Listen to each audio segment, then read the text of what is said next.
Faly miaraba antsika rehetra indray. Mitohatra ny famelabelarantsika ny loha hevitra hoe ahoana no andraisako antanana ny fiainako. Tamin'ny tapany voalohantsika dia nijery ny fanekenan'ny mahizin'ny tena ireo dingana lehibe. Ity tapany faharoa kosa isika jijery ny hoe olony fo ahoana no ahatakarana sy anehoana fihetseham-po. Raha voabasantsika izany atao hoe olony fo dia hojerentsika hoe olony fo tokoa ve ny malagasy. Marina ve izany? Inona ny zavatra iainantsika eny an-tokantrano, any am-pianarana, eny amin'ny fiarahamonina eny. Ny tsara marihana sy ampatsihivina antsika dia ny zavatra kendrena amin'ity dia ny ampatsiaro ny hasarobidan'ny olona tsirairay, ampatsiahy ny lanjan'ny fiarahamonina iainantsika, hizara fomba fijery hoety miatrika ny olana na ny zava-manahirana. Ireto raha misy ohabolana singantsika milaza an'izany atao hoe fihetseham-po izany. Ny fo ny ranomafana, fotezitra lavitry ny hitsiny, ny tendrim-po tsy manamana. Maromaro izy ireo fa singantsika ihany ireo. Ahoana tokoa moa izany hoe fihetseham-po miabo na biby izany? Ahoana ary ny hamaritantsika an'izany atao hoe fihetseham-po e? Eo izany hoe fihetseham-po faly, malahelo, matahotra ary tezitra. Samy manana ny mahazatra azy ny olona tsirairay amin'ny fomba fanehoany amin'ireo fihetseham-po ireo, samy manana ny degréany, raha faly na tezitra na malahelo. Fa tsika tsirairay dia samy maneho izany amin'ny mamety antsika azy sy amin'ny singa iray ao amin'ny vatantsika izay fomba anehoantsika izany. Raha faly ohatra dia misy ny mitsikitsiky, misy ny mitomany. Raha malahelo misy ny mitomany, misy ny mipetraka fotsiny. Misy ny amin'ny tezitra ny sasany misy ny ara-batana kastanana ohatrany, misy ny mivava izay miteny mahery. Misy kosa nefa maneho izany amin'ny zavatra hafa toy ny hoe miresaka. Rehefa feno hafaliana ilay olona dia lasa tsy tapitra resaka ohatrany, lasa mihirahira izy ohatrany, lasa manao an-tsoratra. Raha ohatra izany koa na amin'ny alahelo na amin'ny fahatezerana, lasa maneho izany izy ohatrany hoe lasa manao sary izy, manoratra izy, manao tononkalo izy, manao an-gazety izy, manao dia izy, manao laloafy izy, manao hosodoko izy ohatra. Ireo izany nahitantsika hoe ohatrany ahoana ny fahasalamana ara-tsaina sy ara-batan'ny olona iray.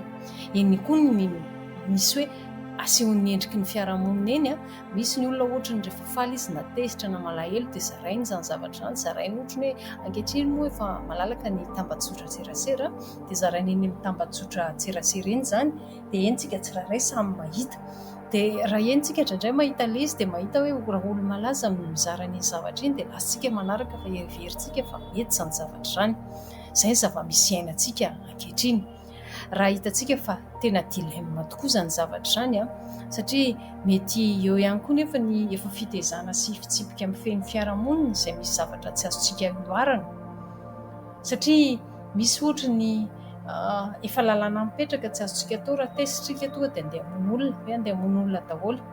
Raha falifalitsika ohatrany dia andeha hanao tapasy be sy hanao zavatra ohatrany hoe satria faly be dia alefako faran'izay mafy eto mizika andro alina mivoninana ny olona matory isy ohatra izany. Izany zavatra izany dia misy fitsipika amin'ny fen'ny fiarahamonina izay iainantsika. Ahoana raha fomba nitezanantsika tamin'izany zavatra rehetrarehetra izany amin'ny maha olony fo antsika? Dia ny Ntaolo dia niteny tamintsika, ireo ray aman-drenitsika dia niteny tamintsika hoe mahaiza mandefitra. Ny fandeferana akory tsy faharesena fa singa iray ihany entina mampiseho fa manana herintsika ao anatintsika ahafahantsika miatrika zavatra iray. Dia iny zavatra miabo ho antsika avy eo rehefa any anatintsika ara-tsaina sy ara-batana, satria tsika efa manana an'ilay singa ahafahantsika mandefitra izay dia ahafahantsika mandresy an'izay zavatra izay. Mahay mifehy tena ny ara-tsaina sy ara-batana izany dia anisan'ny paikady iray entina ho fitezanan'ny olombelona anankiray, fitezanan'ny tena anankiray mba ahafahantsika miatrika zavatra anankiray. Eo ny kolontsaintsika izay atao hoe mankatony ray aman-dreny manaja mpitondra. Dia eo tsika mametraka fanontaniana raha hoe lolo-po sa zo no tezitra? Azo avela eloka daholo ve ny zavatra rehetra rehefa miala tsiny ohatrany na manao azafady ve dia afaka ilay alahelo na atezerana? amin'ny ohatritsika ohatra ny raha misy ankizy miady zao dia atsony ny ray aman-dreny misy olobe eo manana antsika hoe vy miombona fandray tanana sy ny sisa dia ravan'izay ve ilay zavatra dia eo tsika manana fihetseham-pony tsirairay dia tsika tsirairay ihany no manana fomba handaminantsika ny zavatra iainantsika. Misy ohabolana reto izay miteny hoe napetraky ny Ntaolo tamin'izany hoe fiadinana amin'ny manolony fo izay hoe izay tsy miady ny olombody fa izay hitohy fo mpamosavy. Ny olombelona tsy fo vato fa fo emboka, ny ratsy fo tsy manan-kavana.